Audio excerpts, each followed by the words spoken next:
और किसान को मारे जा रहे हैं। मार तो रहे हैं, ऊपर से गंदा गंदा आरोप भी लगा दिया किसानों पर। तो जेल तो जाएगा ही ना, जेल 100% जाएगा, 100% जेल जाएगा। वो मैं बता रहा हूँ, कितनों भी चोर कितना भी शातिर हो, एक न एक दिन शिकंजे में आ जाता है। और वो इरफान अंसारी से लड़ गया है। वहाँ के एक विधायक, उसी देश में रहने वाला एक विधायक उनको फांसी चढ़ाने की बात कहे और हम लोगों से सोचे कि हम लोग उसका विरोध नहीं करें, हम लोग उसको स्वीकार करें, तो ये कतई नहीं हो। आप हमारा अपमान करेंगे, हमारे नेता का अपमान करेंगे, विश्व के सबसे प्रमुख नेता का अपमान करेंगे, तो बदला तो आपको मिलेगा। जिस तरह से उन्होंने मेरे बारे में बयान दिया है, जिस तरह से उन्होंने मेरे पिताजी के बारे में अपशब्द बोलने का काम किया है, मैंने कहा है कि इससे पता चलता है कि आपकी मानसिक स्थिति सही नहीं है। कई सारे आपको ये बताया गया है कि आपके साथ कुछ जो है वो भी चाहेंगे तो मोदी जी का कुछ उखाड़ नहीं पाएंगे, ये हम नहीं कह रहे, वो भाषा है।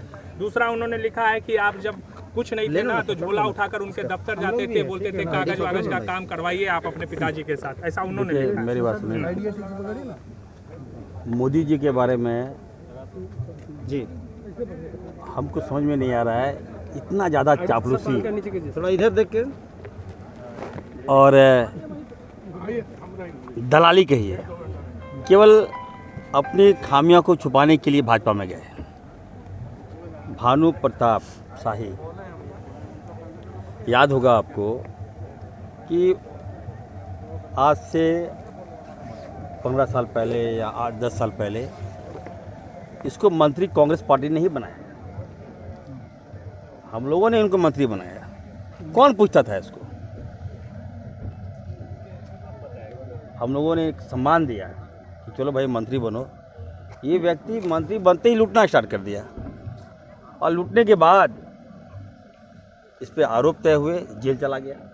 उसके बाद भी हम लोगों ने इतना वफादारी निभाया, इनके पिताजी को मंत्री बनाया। मंत्री बनने के बाद आज उनके पिताजी दर के ठोकर खा रहे हैं, लेकिन जरा भी सम्मान नहीं करता ये व्यक्ति अपने पिताजी को। वो बोले हैं, अपना बाप को, जो व्यक्ति अपने पिताजी को सम्मान नहीं कर सकता है, वो भाजपा को क्या सम्मान करेगा? वो इरफान सिंह को क्या सम्मान करेगा? वो आपको ऑफर दिए हैं सर मानसिक आरोग्यशाला में भर्ती कराने का? देखिए उनका सुनिए, वो क्या, कौन होता है ऑफर देने वाला?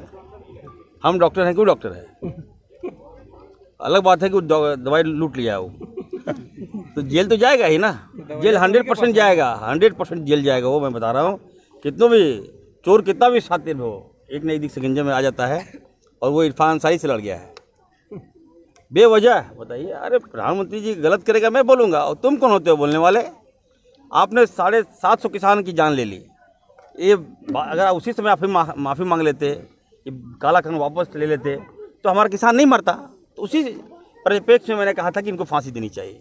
मैंने ये बातें कहा है, मैंने ये बातें इसलिए कहा कि उन बेगुनाहों के बारे में पूछिए, उन बच्चों के बारे में पूछिए जिनके पिताजी मर गए, पत्नी के बारे में पूछिए जिनका पति मर गया, उन माँ बाप के बारे में पूछिए जिनका बेटा मर गया, तो दर्द तो हमको होगा।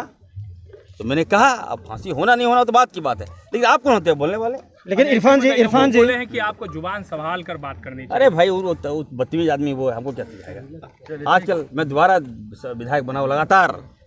देखिए, किसान, हमारा भी किसान मारा गया है वहाँ, इसलिए मुझे दर्द है। मैं देश के प्रधानमंत्री को कहूँगा कि कम से कम 2-2 करोड़ रुपया का मुआवजा दीजिए। ठीक है, जान तो आपने ले लिया, जान तो नहीं आएगा, और बैक हो गया आप, तो बैक तो कर ही रहे हैं, आपको गो नहीं होगा, बैक होगा। शहीदों का दर्जा दिया? सुनिए, मजाक नहीं, ये तो मजाक। देखिए, मैं तमाम मीडिया चैनल के माध्यम से कहना चाहता हूँ, इंसानियत है कि नहीं है भाई? हम लोग, ये देश जो है हमारा किसान बहुल क्षेत्र है, किसान हमारे अन्नदाता हैं, कृषि प्रधान देश है हमारा हिंदुस्तान, और किसान को मारे जा रहे हैं। मार तो रहे हैं, ऊपर से गंदा गंदा आरोप भी लगा दिया किसानों पर, कहा कि ये खालिस्तानी है, पाकिस्तानी है, अफगानिस्तानी। अरे ये नहीं, आप इतना ज़्यादा गंदा ब्लेम भी लगाते हो। फांसी का अगर मांग रहे हैं तो भाई इंदिरा जी ने भी जो किया था उसके लिए कोई कांग्रेसी ने कुछ नहीं कहा है। देखिए, हम तो जो देख रहे हैं उस पर बात करेंगे भाई। हमारे किसान मारे गए। देखिए, हम किसान का बेटा हैं। सर, किसान पर भी किसान, सुनिए, आज हमारा गाँव नानीडी है, अब जाइए मेरे, हम लोग किसान कैसे, हम लोग खेती करते हैं, हम जानते हैं किसान को कितना कष्ट होता है, मैं जानता हूँ। किसान कैसे दिन रात अपने फसल की रक्षा करता है, मैं जानता हूँ। और किसान अगर मारे जाए दर्द तो मुझे होगा। इरफान भाई, एक आखिरी सवाल है, वो ये भी कह रहे हैं कि बेगानी का बड़बोलापन आया है सामने। देखिए, जिस तरह से इरफान जी ने सारी मर्यादाओं को तोड़ने का काम किया है, एक विधायक होने के नाते उनको सार्वजनिक रूप से माफ़ी मांगनी चाहिए। देश के प्रधानमंत्री जो 125 करोड़ देश के जनता का स्वाभिमान है, अभिमान है, देश और दुनिया में भी उनकी प्रतिष्ठा है, वहाँ के एक विधायक, उसी देश में रहने वाला एक विधायक उनको फांसी चढ़ाने की बात कहे और हम लोगों से सोचे कि हम लोग उसका विरोध नहीं करें, हम लोग उसको स्वीकार करें, तो ये कतई नहीं हो। आप हमारा अपमान करेंगे, हमारे नेता का अपमान करेंगे, विश्व के सबसे प्रमुख नेता का अपमान करेंगे, तो बदला तो आपको मिलेगा, जवाब तो आपको मिलेगा। हम लोगों ने अपना जुबान बंद करने के लिए हम विधायक नहीं बन के बैठे हैं। जब हमारे नेता को आप अपमानित कीजिएगा, फांसी देने जैसा बात को कहिएगा, तो पलट करके जवाब तो आपको मिलेगा। मैंने उनको कहा है कि अगर इस तरह के आप ख्यालात रखते हैं, जिस तरह से उन्होंने प्रधानमंत्री के बारे में बयान दिया है, जिस तरह से उन्होंने मेरे बारे में बयान दिया है, जिस तरह से उन्होंने मेरे पिताजी के बारे में अपशब्द बोलने का काम किया है, मैंने कहा है कि इससे पता चलता है कि आपकी मानसिक स्थिति सही नहीं है। मैं चूंकि पूर्व मंत्री रहा हूं स्वास्थ्य विभाग का और कांके में मैंने बहुत काम कराया है, मेरे बहुत परिचित डॉक्टर हैं। अगर आपकी मानसिक स्थिति सही नहीं है तो निश्चित तौर पर आपको कांके में भर्ती कराने के लिए आप हमसे संपर्क करें, मैं आपको करवाने का काम करूंगा। और भोजपुरी में इसलिए मैंने बताया है, भोजपुरी में इसलिए जवाब दिया है कि मगही, भोजपुरी, अंगिका, मैथिली और हिंदी यह झारखंड का अभिन्न भाषा और उपभाषा है। इसको माननीय मुख्यमंत्री जी ने जो हटा करके कलंक करने का काम किया है, प्रदेश के साथ भेदभाव करने का काम किया है, मैंने उसके ऊपर भी संकेत देने का काम किया। देश के प्रधानमंत्री जो 125 करोड़ देश के जनता का स्वाभिमान है, अभिमान है, देश और दुनिया में भी उनकी प्रतिष्ठा है, वहाँ के एक विधायक, उसी देश में रहने वाला एक विधायक उनको फांसी चढ़ाने की बात कहे और हम लोगों से सोचे कि हम लोग उसका विरोध नहीं करें, हम लोग उसको स्वीकार करें, तो ये कतई नहीं हो। आप हमारा अपमान करेंगे, हमारे नेता का अपमान करेंगे, विश्व के सबसे प्रमुख नेता का अपमान करेंगे, तो बदला तो आपको मिलेगा, जवाब तो आपको मिलेगा। हम लोगों ने अपना जुबान बंद करने के लिए हम विधायक नहीं बन के बैठे हैं। जब हमारे नेता को आप अपमानित कीजिएगा, फांसी देने जैसा बात को कहिएगा, तो पलट करके जवाब तो आपको मिलेगा। ठीक, आपने कुछ ऑफर?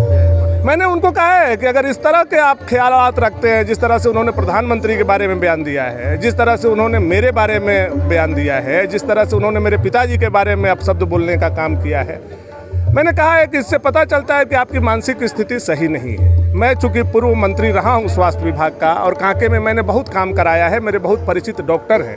अगर आपकी मानसिक स्थिति सही नहीं है तो निश्चित तौर पर आपको कांके में भर्ती कराने के लिए आप हमसे संपर्क करें, मैं आपको करवाने का काम करूंगा। और भोजपुरी में इसलिए मैंने बताया है, भोजपुरी में इसलिए जवाब दिया है कि मगही, भोजपुरी, अंगिका, मैथिली और हिंदी यह झारखंड का अभिन्न भाषा और उपभाषा है। इसको माननीय मुख्यमंत्री जी ने जो हटा करके कलंक करने का काम किया है, प्रदेश के साथ भेदभाव करने का काम किया है, मैंने उसके ऊपर भी संकेत देने का काम किया।